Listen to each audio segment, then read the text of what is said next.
All right, let's go Miami Dolphins here. They kick it off with Kenneth Grant, defensive tackle out of Michigan at pick 13.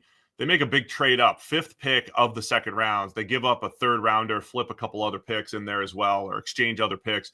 Jonah Savaiinaea from Arizona, presumably to play guard, but the guy's played both guard and tackle, so he does have some 2-position flexibility. Then they didn't have another pick until the 5th round. Jordan Phillips, the defensive tackle out of Maryland, Jason Marshall, the Florida cornerback, Dante Trader Jr. from Maryland, the safety, Ollie Gordon, the 2nd, running back out of Oklahoma State. And then they get Quinn Ewers in the 7th round. There was a big run on the developmental quarterbacks in rounds 6 and 7. Ewers at a 7th round pick out of Texas. So Miami, it's a top-heavy draft because they only had the 2 picks, made the big move to go get Savaiinaea in the 2nd round. In their first 2 picks, they get a couple of the big boys, Kenneth Grant, a defensive tackle, and then a guard in Savaiinaea. Both fit pretty big needs there. We had linked them to corner earlier in the draft. They don't go that route until Marshall in the 5th round. So Miami came in with a lot of needs. I think they at least filled 2 of them, though, with their first 2 picks.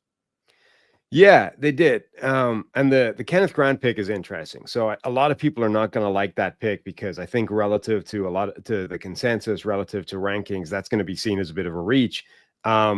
It depends what they want to do with Kenneth Grant, right? He is a fascinating prospect. I love this guy as a prospect, but he's interesting because he's big, 340 pounds.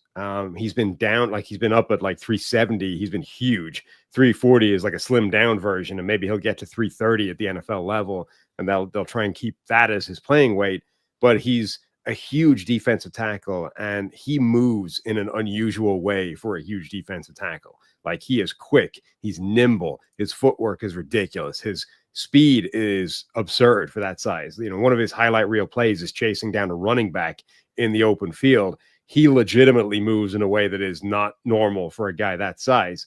And I actually think when you watch his tape, the best plays he makes are all winning with quickness. It's not the power. It's not the stuff you would expect to see from a 2-gapping, run stuffing nose tackle specialist. It's actually, he wins like a 3-tech. He wins like a fast, quick, penetrating defensive tackle. And I've comped into Alan Branch, another former Michigan star. I think he was drafted with the 1st pick of the 2nd round. I think I keep calling him a 1st-round pick, but effectively 1st, 2nd-round guy who, again, so Alan Branch and BJ Raji are the 2 people that jump out for this, right? Nose tackle body, 3-tech play style, right? And both guys kind of got trapped because the NFL is bad at looking at a guy who looks like a nose tackle and saying, well, what if we let him play 3-tech? They just go, you look like a nose tackle, you quack like a duck, you are a nose tackle. Get out there and hold the point, right? The fact that they've taken Kenneth Grant at 13 suggests to me that they're going to ask of him and make him do more than just say, get out there and run downs and eat some space.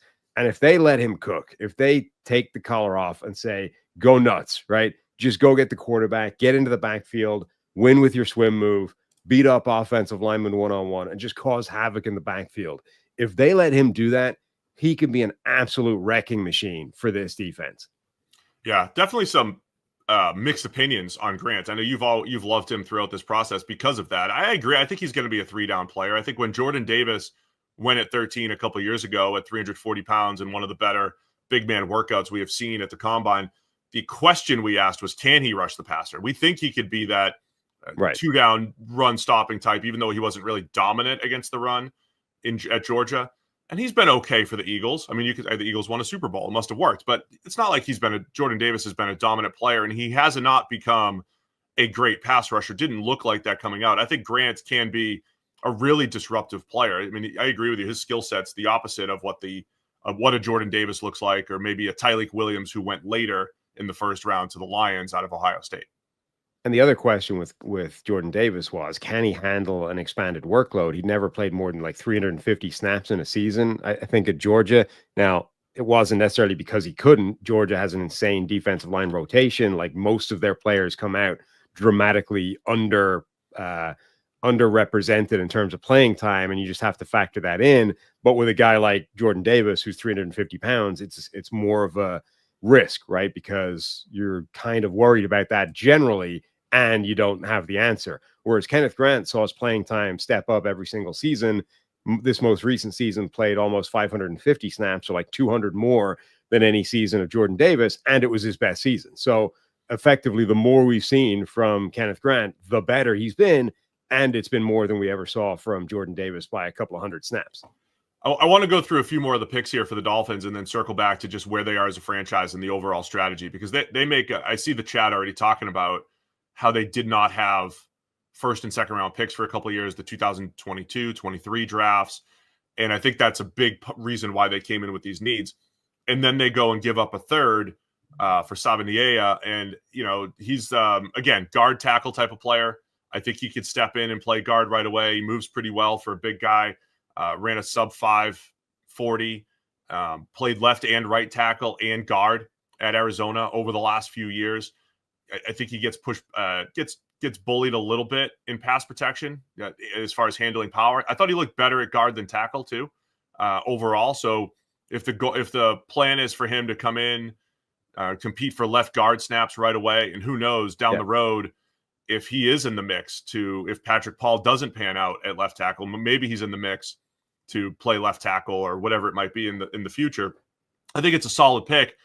But to get him at 37 overall and give up a third, that aggressive move, I want to talk about that in a minute, but I think they hit needs, at least with the first two. They needed some sort of depth on the defensive line, needed some sort of depth on the offensive line. I think the Dolphins at least did that with those first two picks. Yeah, they did. I mean, those were arguably the two biggest areas of acute need. The third would be cornerback, and that becomes slightly more questionable if they didn't take one of those until the 5th round. On the other hand, they didn't have a pick until the 5th round. So, the Dolphins, I think, remain just maybe the most confusing franchise in the NFL at the moment. Like, I don't really know what they're doing generally, big picture, concept-wise. They, a lot of other teams, you can sort of see the ebbs and flows of what they're trying to do on a yearly basis.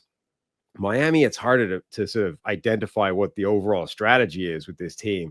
They've taken big swings with Tyreek Hill and Jalen Ramsey, and then they're kind of rowing those back and going in a different direction, but not necessarily all in a different direction. It just sort of feels overall like they're trying to keep a bunch of plates spinning and avoid the crash. But yeah, Kenneth Grant, I mean, look, they're replacing what they've lost in the last couple of years in the defensive line. And again, if the pick that they've drafted him in indicates the role that they're going to let him or ask of him, I like that pick a lot. Our offensive line would have been the next place I would have picked off as well. That line is still a significant work in progress, and they need that. And then look, once you've traded away all those picks, you're left with nothing beyond the 5th round. You've just got to take some players and hope that stuff sticks. Hey guys, just taking a quick break to tell you, hey, just over 50% of you are still unsubscribed to Check the Mic. It helps the channel. It helps to make sure that you don't miss any of our shows. So if you have a chance, hit the subscribe button right now. Yeah, so that's, I mean, you're asking what they're doing strategically. I believe they've seen, they've built a best show on turf type of team over the last couple of years, right? A team that were kind of front runners when they were the better team on the field. They usually won. And they won with speed. And when they ran into a team that was as good as them or better, and this is, remember, what was their record? Like 2-11 against teams with winning records over the last couple of years, right? At one point during the season when we were previewing games. When they ran into a better team, they got beat up. They couldn't run the ball nearly as effectively, and they were not good defensively. So I think the first two picks are saying, hey, we got to get tougher. We got to get stronger up front. We got to get stronger through the spine of both sides of the ball. I think that's part of what they're doing. But the rewind I just wanted to go to here was they had 4 picks in 2022, right? Usually for years, just go back. When a team is lacking depth, just reverse 3 or 4 years, see how they drafted, both in volume and what they hit. 2002, they only had 4 picks, no first or second rounder. 2023, they only had 4 picks, no first rounder. So 8 picks in 2 years. The next year they picked, a traditional 7 times, first rounder, second rounder, no third rounder. And this year they, this is volume for them. This is 8 picks, but no third or fourth rounder. So over the last 4 drafts specifically, they're missing a first, a second, a first, a third, and then a third and a fourth over all those drafts, right? So they're losing all, and so they're giving up a third to go get one player today in this draft. When this, at some point, you have to balance that out, right? I think if you're going to have a 4-player draft and they had 2 in a row, at some point you want to balance it out with like a 12-player draft, right? Or maneuver picks so you have, 4 picks in the top 100 or 5 picks in the top 3 rounds. And they haven't balanced that out, which is why we came into the draft saying they need a starting offensive lineman. We still have questions about their developmental left tackle. They probably could use 2 defensive tackles, which they drafted. And they might need 2 starting corners, especially if they trade Jalen Ramsey. So you can't play whack-a-mole all the way across the board. And that's where we are with the Dolphins. The rest of their picks, though, Jordan Phillips could be a run stop, part of the defensive line rotation out of Maryland, a defensive tackle. Jason Marshall has some man coverage chops out of Florida. Looked like an ascending player early in his career, just never really put it all together. Ollie Gordon had that really productive 2023 season at Oklahoma State, but felt like we didn't like him more as like the lower end of this running back class here, Sam.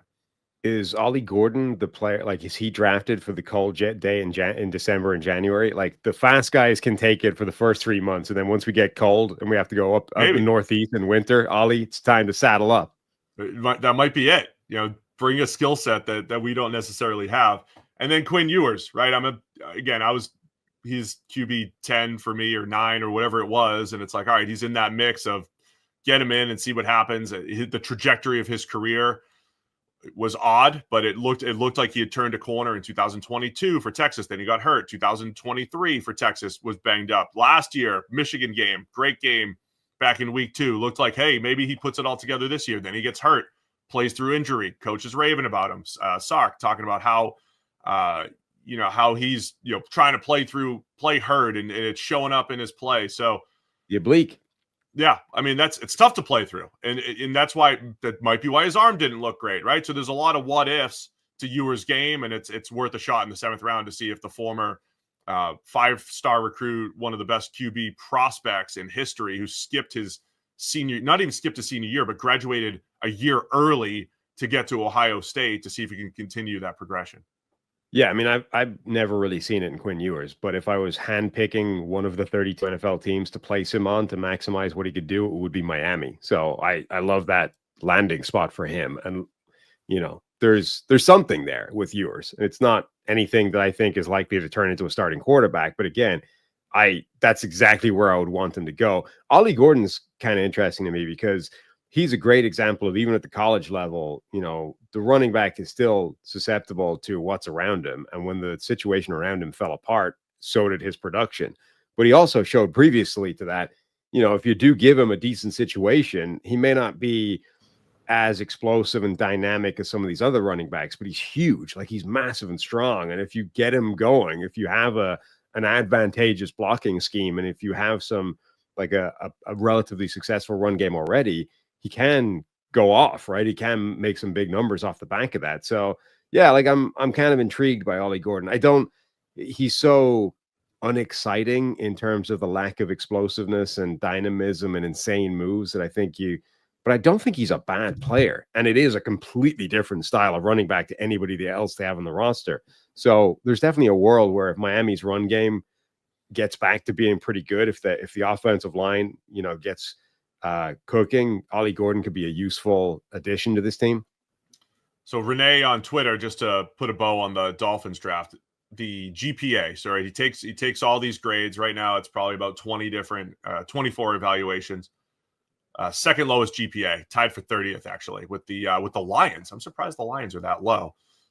Take that for what it's worth, but that's where the grades are. So grades ranging from B+ to a D for the Dolphins.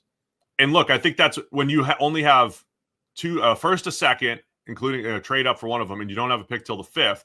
Yeah. Most of the grades are going to be low because everybody's going to look at the haul and say, well, you only got 2 players who were in the top 50.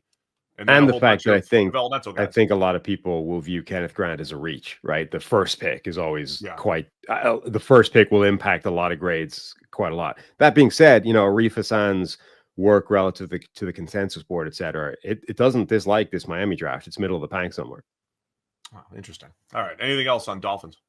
No, just a shout out, by the way, to our friend Thor Nystrom, who we had on our favorite prospects video. Every single year, he is the harshest grader when it comes to drafts of anybody on this list. Keeps the record again, a whole like half grading point in GPA lower than anybody else. So he's got a D+ for the Dolphins, which is like fourth worst. He's got, even just in his grading, he's got 2 Fs, a D-, 2 D-, in fact, 2 D+ and 2 Ds. There's like 5 other Ds amongst the 24 or the 23 other people combined. Thanks for watching all the way to the end of our video. For more great content, click here to subscribe and here to watch another video. We'll see you again soon.